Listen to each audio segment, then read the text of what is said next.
Okey, hai, Assalamualaikum. Hari ni kita bersedih tu. Pisang abu kita tanam ni, kalau pucuk dia layu ni, suspek pokok ni ada penyakit lah. Kita panggil penyakit mako. Tapi buah dia elok. Hari tu kita ambil jantung dia, tak ada reaction apa-apa. Tak nampak, tapi kita tak tahulah ni Kita try lah, kita tebang tengok. Ni. Ni kalau dah kena ni, ni semua kiri kanan ni semua kena tebang ni. Penyakit. Tak tahulah, tak ada rezeki kita. Mari kita tebang dulu. Bismillahirrahmanirrahim.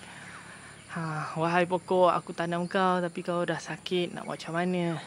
Bukan rezeki aku. Kalau kau okey, rezeki aku. Jom kita tebang dulu. Kita dah tebang. So korang tengok kalau kita dah guna parang yang dah kena penyakit mako ni, kita tak boleh guna kat pokok lain lah. Nampak tu? Tu nampak tu? Ada urat-urat. Kita tunjuk kat korang. Jap. Tu. Dah confirm dah ni Kita try potong satu. Nampak tu?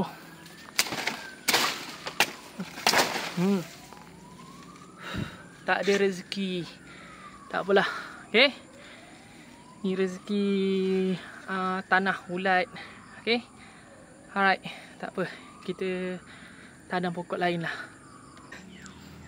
Macam ni lah seorang pekebun kecil. Okay.